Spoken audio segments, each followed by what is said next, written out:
family of Corey Comparator, and sincere wishes for a swift recovery for Mr. Copenhaver and Mr. Dutch. The Secret Service takes full responsibility for the tragic events of July 13th. This was a mission failure. The sole responsibility of our agency is to make sure our protectees are never put in danger. We fell short of that in Butler, and I'm working to make sure that this failure does not happen again. I'm focused on ensuring that the full resources of the Secret Service are utilized to safeguard our protectees, and I've implemented and will continue to implement changes to ensure that that happens. We are and we will continue to cooperate with pending oversight investigations of the July 13th failure being done now by Congress, the Department of Homeland Security's Office of the Inspector General, and the independent review directed by President Biden. Additionally, the Secret Service's Office of Professional Responsibility is currently conducting a mission assurance review. As I stated, I am not waiting for the completion of those reports, and I've directed the Secret Service to take immediate steps to ensure our protectees are indeed safe. And I will summarize those steps in a moment. I am committed to pursuing accountability for the Secret Service's failure in Butler, Pennsylvania. But let me be clear. If policy violations by Secret Service personnel are identified by the agency's mission assurance review, those individuals will be held accountable. And they will be held accountable to our fair and thorough disciplinary process. The first part of that process is an investigation to identify whether policy violations occurred. Potential policy violations are referred to our Office of Integrity, and appropriate discipline is administered under our table of penalties. The facts will drive the outcomes of those investigations, and I promise accountability. And I will not rush to judgment nor ignore due process. Every single person within the Secret Service feels the weight of what happened. We are in an unprecedented threat environment and a high operational tempo during this presidential campaign. The men and women of the Secret Service are working incredibly hard and doing their jobs under difficult circumstances. They need to focus on their work, and they need to know that I have their backs, and that is my commitment to them. I want to thank our state and local partners. The Secret Service relies on local law enforcement for every protective event. Those valiant men and women work tirelessly protecting their communities. They know the people, places, and terrain that we operate in. We owe them our thanks, and simply put, we cannot do our jobs without them. And I know how important this relationship is. I spent 4 years in local law enforcement before joining the Secret Service. I know the long hours these men and women put in and the professionalism they bring to this partnership. And in that capacity, I was always proud to support the Secret Service's protective mission when called upon as a municipal police officer.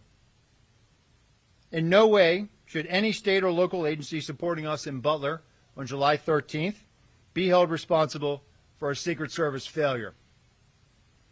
Typically, the Secret Service refrains from commenting on ongoing investigations, but we know these are extraordinary circumstances. So please understand that the information provided today is based on what I know now to a degree of certainty. We will learn more as interviews are completed and further evidence is gathered and analyzed, and I will share more information as it becomes available. But I can say without a doubt that heroism was present that day. Secret Service agents rushed to the stage to shield the former president with their bodies within 3 seconds of bullets ringing out in an unflinching act of bravery. The Secret Service counter-sniper who neutralized the threat with a single shot undoubtedly saved countless lives. We're in a high operational tempo, and I need and I want our Secret Service workforce, the dedicated men and women of the Secret Service. I want to know and I want to make sure that they are uplifted so they can focus on carrying out the mission. They are worthy of trust and confidence, and they deserve your support. And let me take a moment to speak to the American people that are counting on us to do our job. to protect their ability to cast a vote for the candidate of their choice. The Secret Service's successes are largely unknown. You will only know of our failures, and those have been documented, and all of them are undeniably dark days in our nation's history. But let me tell you about the dedicated patriots of the Secret Service. These public servants are the quiet professionals working in the background, day in and day out. They are standing the watch, providing a blanket of protection to the people that work in the White House, to the thousands of people who attend political rallies and nominating conventions, to the thousands of American citizens who line Pennsylvania Avenue every 4 years on Inauguration Day to see the new president and the new vice president. And they are out there right now doing this mission. They are focused, and they live their professional lives committed to the values of this agency: justice, duty, loyalty, courage, and honesty. This is who we are, and this is what we do, and we will earn back your trust. I'll now provide a timeline of the visit to Butler, Pennsylvania. On July 8th, personnel assigned to the agency's Pittsburgh field office conducted planning meetings and a site walkthrough with law enforcement partners and campaign staff. On July 10th, Secret Service counter-sniper and technical security personnel arrived in Pittsburgh and began advanced planning for their teams. July 12th, the build-out of the campaign rally site began and continued through the early morning hours of July 13th. In the morning of July 13th, a site briefing was conducted with Secret Service personnel and law enforcement partners supporting the event. Secret Service personnel took their posts, and a technical security sweep of the protective site commenced prior to the site's opening to event staff, vendors, and to the public. At 12:30 p.m., the Secret Service opened the protective site to event staff and vendors, and then at 1 o'clock, magnetometer screening of the estimated 15,000 people attending the campaign rally event, staff, and vendors began. At 5:30 p.m., former President Trump arrived at the campaign rally via Secret Service motorcade, and at that time he met with supporters in a secure backstage area within the protective site.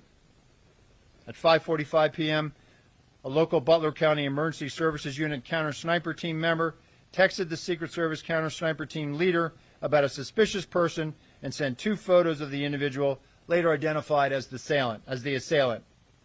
At 5:53 p.m., the Secret Service counter-sniper team leader texted the Secret Service counter-sniper teams that local law enforcement was looking for a suspicious individual outside of the perimeter lurking around the AGR building. At this time, Secret Service personnel were operating with the knowledge that local law enforcement was working on an issue of a suspicious individual. The concept of local law enforcement working on such issues is common at sites. And on July 13th, there were over 100 calls for support. At 6 p.m., former President Trump took the stage to begin remarks. And based on what I know right now, neither the Secret Service counter-sniper teams nor members of the former president's security detail had any knowledge that there was a man on the roof of the AGR building with a firearm. It is my understanding that personnel were not aware the assailant had a firearm until they heard gunshots. At 6:11 p.m., a member of the former President Trump's protective detail contacted their Pittsburgh field office counterpart to inquire about the radio update that there was an issue local law enforcement was looking into near the perimeter. At 6:11 p.m., the assailant's first volley of 3 shots was fired, and within 3 seconds, the former president's detail rushed the stage and covered former President Trump, shielding him with their own bodies. The 4 through 8 shots took place over the next several seconds. 15.5 seconds after the assailant's first shot, a Secret Service counter-sniper fired a single round that neutralized the assailant. That concludes a quick, brief summary of the timeline. And with that, I'll turn it over to our staff here to begin any questions. Director, we're going to start with Fox News. David Sponsor. Hi, sir. Thank you for doing this. You said earlier this week to Congress that you said earlier this week to Congress that you don't want to tip anything on the scale as far as disciplinary action is concerned. I need to ask you, since you testified, has anyone been suspended with or without pay? Has anyone been fired? And will you tell us as people are disciplined along the way, or is this something we're going to need to just constantly be asking? Or will you update and tell us 5 people have been fired, 6 people, 7 people? What can you tell us? Sure. Thank you for that question, David. So, as I said in my opening statement, there are going to be, there's the mission assurance review. If that mission assurance review is looking into if there were policy violations. At that point now, if in fact there were policy violations, at that point now it'll go into a parallel path of a disciplinary type of investigation. Those are internal investigations that deal with employee matters, so we're not going to be able to provide real-time updates or continuously to provide you updates on that. But what I will tell you is that these are very thorough investigations, and if in fact there were policy violations and they are substantiated, those employees will be held accountable. I think that if I just may, sir, people want accountability. You may not be able to tell us names or positions or something, but will you be able to say that people have been disciplined? People want to hear that there's some accountability here. I will be able to, at least at a high level, provide at least some type of statement that people are being accountable, being held accountable. If I may, and I appreciate this, Fox Digital obtained some new video of somebody on the roof, which we believe is the assailant that was running back and forth while President Trump was speaking. What do you make when you see of that?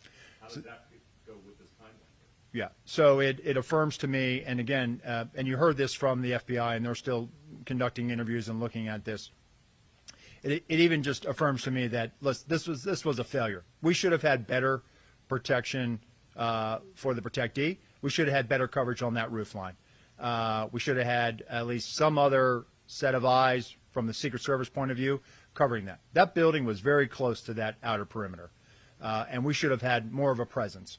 And so as far as the timeline of him running back and forth, I know the FBI has provided a bit of a chronology as well, and so I'd have to go back and look at that. But the bottom line is this, David. This was a Secret Service failure. That roof line should have been covered. We should have had better eyes on that. Thanks, Director. We're going to go to the Washington Post. Carrie Stein, next question. Yeah, thank you so much for doing this. I have just a quick follow-up. Can you describe, you said there were 100 calls for support, who those calls came from and what those looked like? And also, moving forward, do you anticipate, and if so, what any different changes in protocol between how Secret Service communicates or works with local law enforcement specifically as they work to secure events or other things? Yeah, thank you for that question. So with regards to calls for support, it was a very hot day that day. There was a lot of not only EMS type of calls to address people, but there were people that needed some other type of law enforcement assistance. This candidly happens a lot at outdoor rallies, where especially on hot days.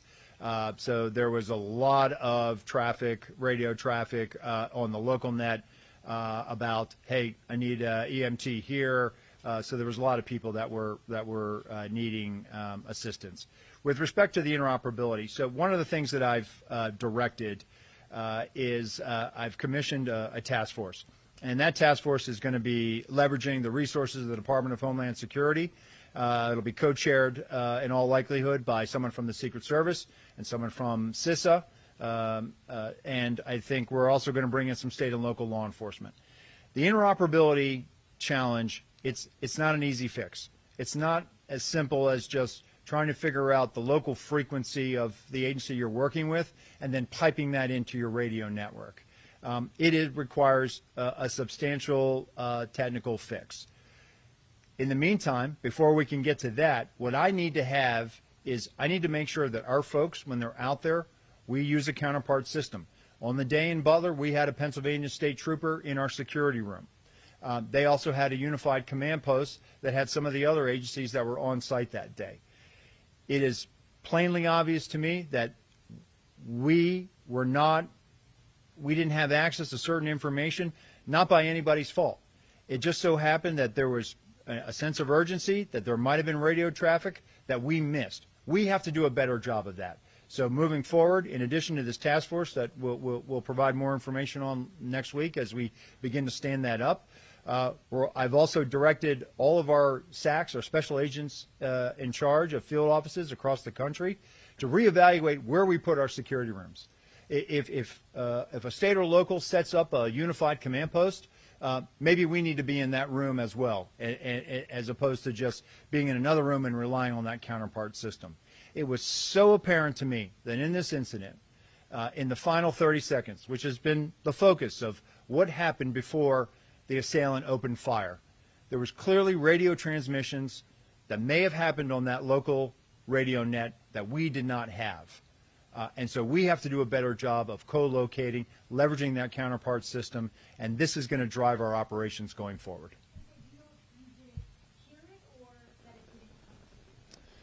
We did not. It did not make it over to us, or whether we did not hear it, it just did not make it over to us.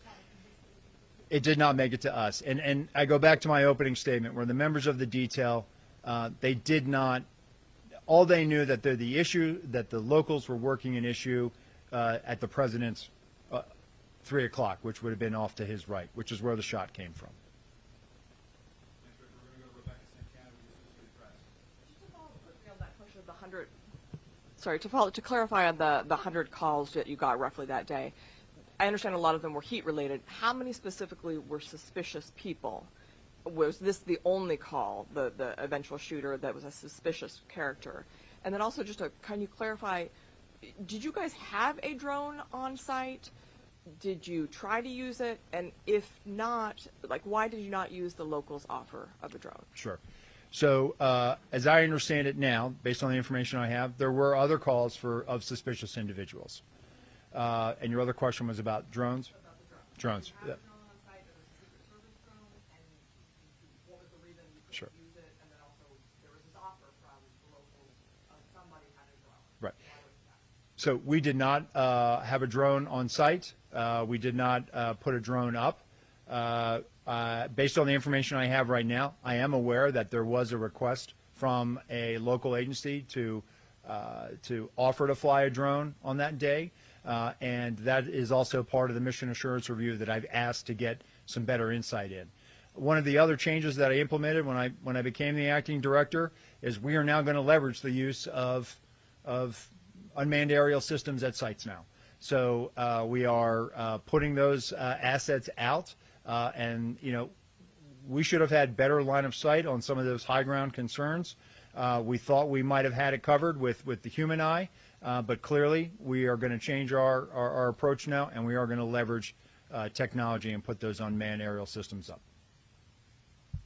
We're going to go to Nicole Skanga with CBS News. Thank you so much for doing this. You mentioned that there were text messages from Butler ESU to U.S. Secret Service counter snipers.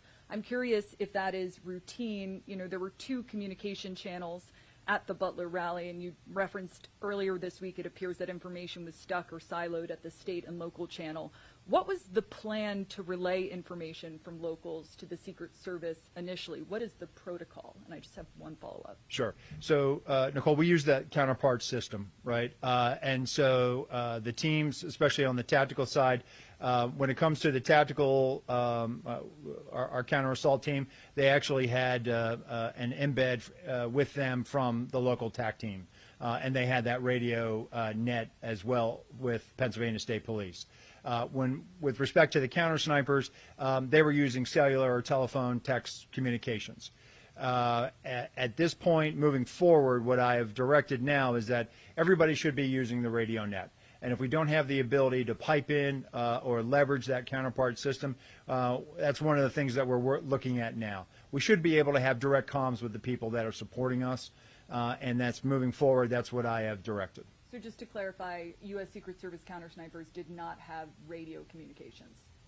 Not with the local CS folks that were providing a support. They were basically had an area responsibility independent from where our counter snipers were securing. And just a last thing, did the U.S. Secret Service counter sniper teams that arrived on site on July 10th ever relay line of sight concerns? What came of that? And can you confirm that this was the first 2024 campaign event that counter sniper teams were assigned to the former president? Sure. As part of their advance, they identify those line of sight, those high ground concerns, and there's a division of labor. With respect to the whether or not this was the first time, it was. It was the first time Secret Service counter snipers were deployed to support the former president's detail. Go to Eileen Sullivan with the New York Times. Hi, thanks so much for doing this. I have a question about the review that you did, the picture that you showed in the Senate the other day of the vantage point that the local snipers had. How do you know that that's the window that they were actually posted at? Because they're saying that they're on a completely other side of the building. And related to that, has the Secret Service actually interviewed the snipers that were in the AGR building?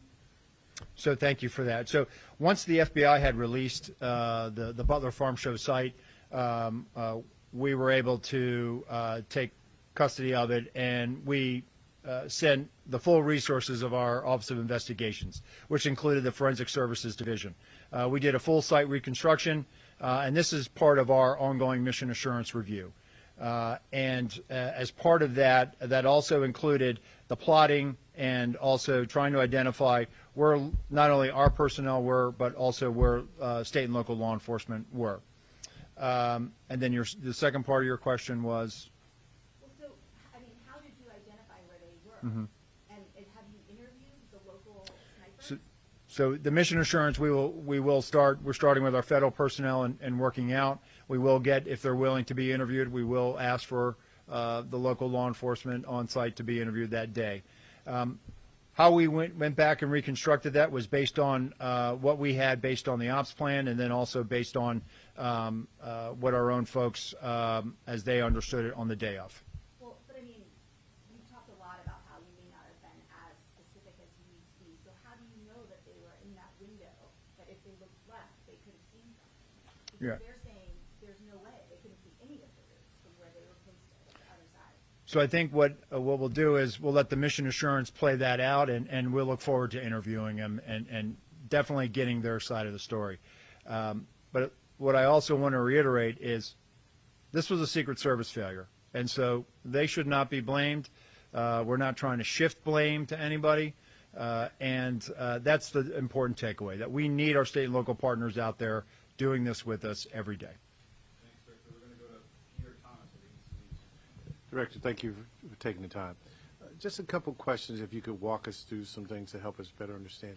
Have you gotten to the bottom of why there was no one stationed on the roof from a law enforcement perspective, and why there was no one there to secure the building to make sure no one could get up there? Have you gotten any clarity on why those two lapses in security were in place? And I have a couple quick follow-ups. Sure. It's something that, again, having been there the day after I was named the acting director, I wanted to put eyes on and go up there and see it. Yes, And looking at that site, it really,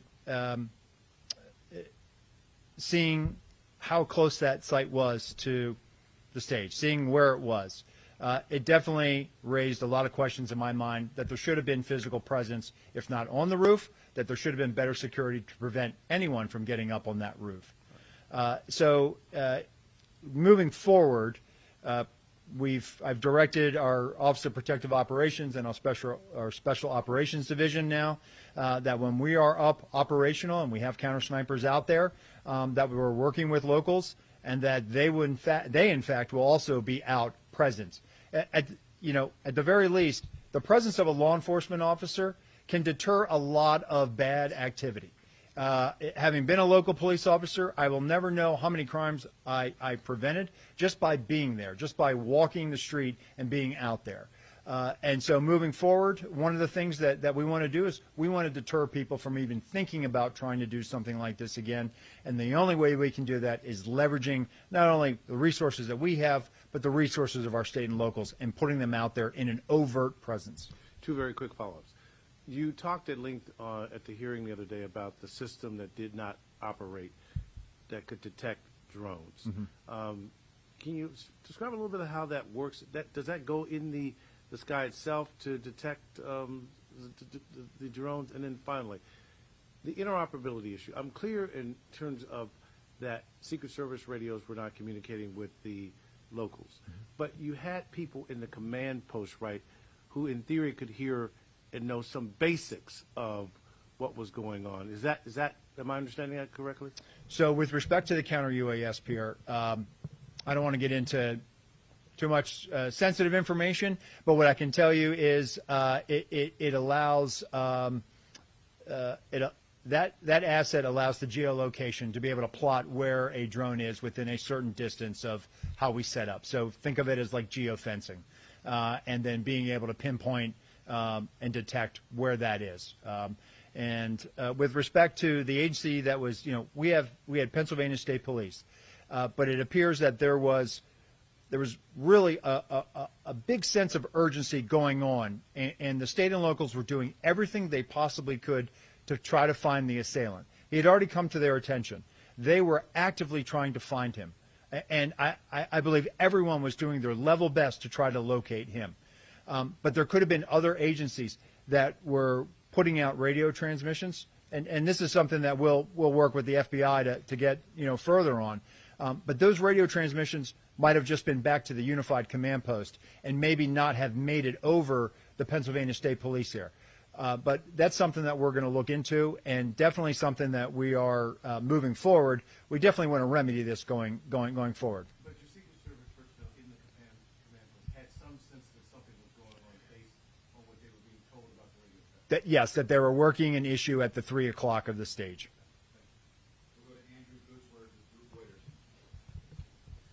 Thanks for doing this. I wanted to ask you about changes moving forward. Former President Trump has said he wants to continue having outdoor rallies. What specifically will be different at the next rally that wasn't the case in Butler? And if I could ask a follow-up to, do you have information in the 30 seconds after the gunman was confronted on the roof by a local law enforcement officer that there were local law enforcement trying to communicate with the Secret Service that there was someone on the roof with a gun and that transmission was the one that was missed? Okay. So with respect to the former president wanting to get back out there, listen, it's a campaign season, right? Candidates want to be out there. They want to be, whether it's an indoor site or an outdoor site, it's on the Secret Service to make sure that we create a secure environment. Listen, we identify challenges, we identify concerns, and then it's on us to figure out what we need to do to mitigate that. So if there are going to be future campaign rallies outside, it's going to be on us to make sure that we are providing all the assets and resources to make sure that those sites are indeed secure. With respect to the radio transmissions, based on what the FBI, my colleague from the FBI testified the other day, and they are working on isolating some of those radio frequencies from the state and locals, that there was somebody who did in fact radio out that they had seen the individual with a weapon. What I can tell you is that piece of information, that vital piece of information, and by no fault of anyone, it was a very stressful situation. It did not make it over. Our detail, our counter snipers, everyone that was there that day, were operating under the assumption and under the last bit of information they had received that there was an issue that the locals were working at the 3 o'clock. That's the bit of information that we had, not anything about a weapon. We'll go to Holmes Library with CNN. I wanted you to address, or if you can, describe the Pittsburgh field office and their level of experience, especially in preparing for events like this, and also have they explained their thinking and how they defined the perimeter that day? Sure. Thanks, Holmes.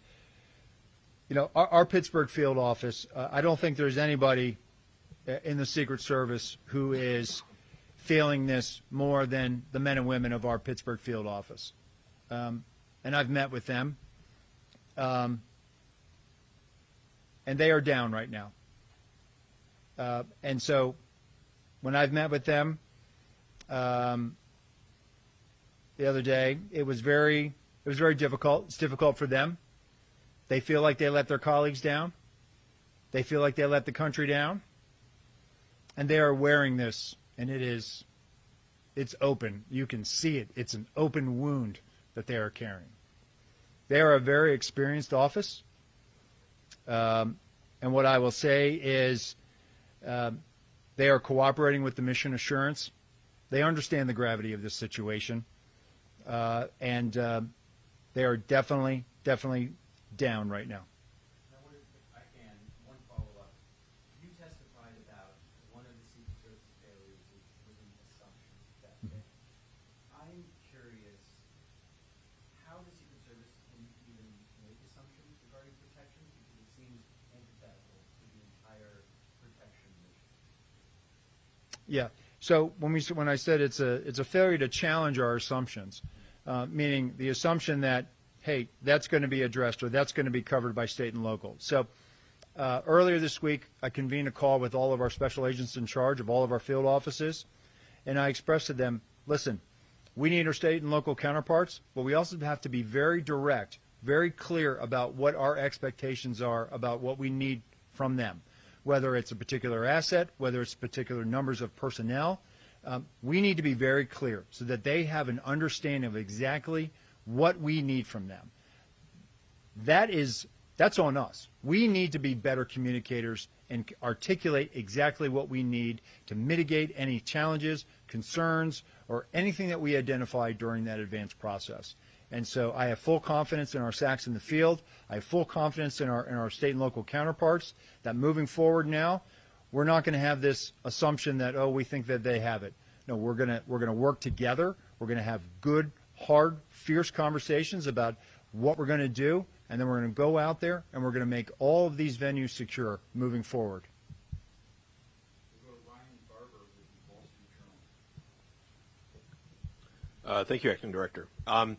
One thing, for starters, I was hoping you could elaborate a little bit on a portion of the timeline in which you address a communication between the Secret Service detail and personnel at the Pittsburgh field office. It just struck me as a little vague, and I was curious if you could elaborate on what that communication was. So the former president's details, they had an advanced person on the ground who was responsible for the site. The radio transmission goes out about locals working an issue at the 3 o'clock. The member of that detail called their Pittsburgh field office counterpart. Hey, what do you know about this? Right in the middle of that phone conversation, the shots begin firing. So that's the context of it. And sorry if I missed. Could you say how they became aware of the locals working an issue in the first place to even have that conversation with them? That was the radio transmission that was put out by our security room. I got it. Okay. Just to follow up, I'm curious about, you mentioned that this was the first event where Secret Service counter snipers had been assigned as part of the security for former President Trump. To what extent do you think that factored into what were ultimately shown to be the failures? Just that this was a first time, at least in a while, in his capacity as a former president, that they were there on the site. So the novelty of it. Sorry. Sure. So let me just clarify one thing. This was the first time that Secret Service counter snipers, but the former president at campaign rallies has actually been getting state and local resources, so tactical assets, counter snipers from state and locals. So with respect to why they were there in Butler, listen, we evaluate our threat landscape every day. We calibrate based on that threat. We evaluated a threat stream that we have, and we put our Secret Service counter sniper personnel out there. And looking back, it was very fortunate that we did. But the former president will have counter sniper coverage moving forward, as will the president, the vice president, Senator Vance, and then we'll await the eventual Democratic vice presidential nominee. We are going to put full resources out there to make sure that our campaign cadence now is obviously picked up, and we're going to make sure that we have all the resources out there to address any challenges that we have. We'll go in the front, Juliet Ainsley with NBC News. Thank you. As you're doing this review, are you looking at the days leading up to this event and the instructions that you gave to state and local and federal partners? I know in the past there used to be a PowerPoint presentation that was given before events like people who were part of each unit in the Secret Service would stand up, go through the mission, who was assigned to them, what they'd be doing. I understand that did not happen in this case and hasn't been happening for some time prior. Is that something you think was missing here? Is that something you might review and bring back? And do you also think the Secret Service is too reliant on state, local, and federal? I mean, you have almost 2,000 HSI agents helping in events coming this fall. That's a third of their workforce, and it takes a lot from state and locals as well. So first, would you bring back the PowerPoint? Do you think there should have been more planning? And are you too reliant on state and local and other partners? Thanks, Julia. So that will be part of the mission assurance, the communications and what was communicated leading up to it. What I can tell you now, based on information I have, is there was, and what you're referring to is what we call a police meeting, where we bring all the agencies together that will be directly supporting a particular visit. We know that there was a police meeting. We know that there were agencies from the various jurisdictions were present. The ones, and when I say that, the ones that were the primary ones identified with providing support and were going to be involved in the advanced planning process, meaning they were going to provide a counterpart, kind of like what you said, the PowerPoint. If you're going to be conducting the site, this is Special Agent so-and-so, and here's their contact info. And then usually at the end of that meeting, everyone kind of goes off and they form up and they go over, how they're going to go out and do the walkthroughs and identify some of the things. Based on the information, I don't know about the PowerPoint. I can tell you that there was a police meeting. With respect to the PowerPoint, I certainly think that visuals are always good. I think that if we're not using it, we certainly will. But that goes back to my direction that we have to be very specific about what we're communicating and what our expectations are moving forward. With respect to the reliance on state and local law enforcement, listen, there are 700,000 full-time law enforcement officers, over 700,000 full-time law enforcement officers in the United States. The majority of prosecutions in the criminal justice system in the United States are done by state and locals. That's a result of criminal investigations that they do every day in their communities to keep them safe. Over 135 officers died last year serving their communities, federal, state, and local. 47 of them died by violent means, gunfire. There's not an over-reliance on them. They're out there every day securing their communities. They know the terrain. They know the people. More importantly, they know the local laws. If you're in a state where it's open carry, we're going to rely on them to enforce local laws. I, as a federal agent, cannot go out there and enforce the laws of the Commonwealth of Pennsylvania. I need those state and local law enforcement officers. So I would push back on that. With respect to leveraging other federal partners, when we were in the Department of Treasury and I was a brand new agent, I would stand post during a campaign year with agents from ATF, IRS criminal investigations. We were all one big happy family. Customs. Customs moved over to DHS just like we did. So we do this every 4 years. We rely on those partners. We use them during national special security events like the Democratic National Convention, the United Nations General Assembly, the presidential inauguration. Those are whole of government security operations, which the Secret Service is the lead planning for, and we're going to bring in partners from across the government. I don't feel that it's an over-reliance. It's something that we have done going back to our days at Treasury, and we're going to continue to do that. We need those partners, and we need those state and local officers. Can I follow up here? Sure. Or just something I didn't understand. When you're talking about that time period where locals understand that this person is a threat, but it's before Secret Service finds out, understand communication issues, were they not standing right next to them, or were they in two separate command centers? So we had our security room, and then they had a unified command post, and we had Pennsylvania State Police officer representative in our security room. There was no Secret Service agent in the unified? No, there was not. Are there typically two separate command centers? That was unique. As I understand it, that's an emergency management model that they use. As I mentioned in that conversation with our special agents in charge in the field, I've directed them, hey, we need to rethink where we put our security room. If the large majority of our partners are in a unified command post or in a different location, we need to probably be there too. And so we have to rethink how we, where we put our security rooms, and we are in fact doing that now moving forward. So let's go to Ellen Gilmer with Bluebird. We'll do the pool. If there's time for follow-up, we got to take 3 minutes. Thanks so much. Appropriators in Congress this week delayed consideration of DHS's budget for fiscal 25. They want to know more about what Secret Service needs. I know you said Tuesday, obviously every agency head is always going to say they need more resources, but can you be kind of specific about what resource needs there may be, particularly when we're looking at the technology issues, radio transmissions, Sure. the CUAS system? So following this, we have had tremendous support from the Department of Homeland Security and from the Secretary. And we have, in fact, looked at all of these needs. Given this dynamic, high-threat environment that we're operating in order to meet this, we can meet this now. But it is going to require additional investments and resources, and we are having those conversations. We certainly we've had great support not only from the department, but also our appropriations committees, and we are working through kind of what our needs are right now.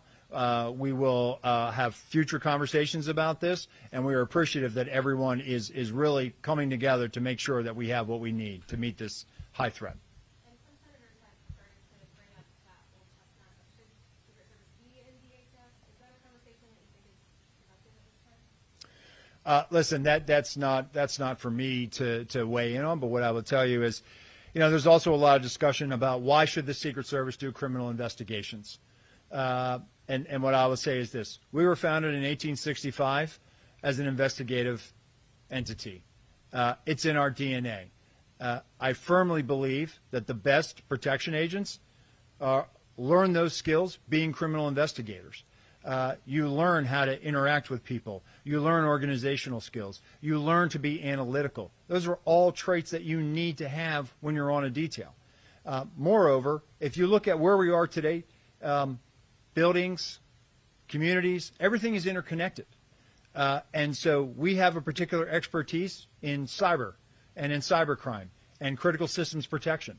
And so when you overlay that investigative skill set that we have, it's more than just securing the president or our protectees in a brick and mortar setting. It's also protecting them from things that make them vulnerable due to cyber. And so the only way to learn those skills, to be able to detect, to be able to analyze, to be able to make sure that we are hardening not only cyber systems, but hardening a building that is fed by cyber systems, the only way to gain that experience, that knowledge, is to be able to do criminal investigations. Additionally, it is within our investigative authority to follow up on threats. People make threats to the president and the people we protect every day. We need to have that domestic and international network of field offices to be able to track down those threats. And if necessary, bring those people to justice and present them to a U.S. Attorney's office. So I know there's been a lot of talk. Should we or shouldn't we? Should we do this? Should we be in DHS? The bottom line is this. If you want the Secret Service to continue to be the Secret Service and be effective at what it does, it needs to be doing investigations, and it probably needs to be in the Department of Homeland Security until Congress or others have an opportunity to weigh in. Doctor, for the last questions, we're going to go to the pool for those that couldn't be here today. Jake is. Just a quick question. There's a report that a whistleblower has alleged that you personally directed cuts to the Counter Surveillance Division, which led to the threat assessments team failing to perform its duties that it typically would before the Butler rally. Is that accurate? Is that allegation accurate? So I've become aware of this. We got a congressional letter on it. What I can tell you is that the Counter Surveillance Division, they do a fantastic job. They have a very specific mission set. A lot of that mission set is here in the National Capital Region, focused on permanent protective sites. But they do go out and they support, when requested, they go out and support former details. I know that there's been allegations that I personally cut or that I denied requests. The Counter Surveillance Division has been out there supporting the former president's detail at some very high-profile events. They continue to provide that support, and they're out there providing support right now. So we're going to respond to the letter that we received, and we'll be sure to make that. I'm sure they will be able to share that response when the committee says it's okay to respond. Is that a no, though? Did you cut funding personally? I did not, no. Did you finally figure out how he got that gun on the roof? Did it fit in the backpack? We're working to determine that. That's something that the FBI is working on. There's a couple of, I don't want to speculate as to exactly how he would have gotten it up there. Director Rowe, the 2024 campaign is heating up. Y'all are adding more and more candidates to your protection list. Can you ensure the protection of those candidates? So we have already trained numerous details to be able to mobilize, to pick up multiple candidates. Most of the presidential campaign activity usually picks up coming out of the conventions. So we are prepared for this. It's just that now we are in such a heightened dynamic environment.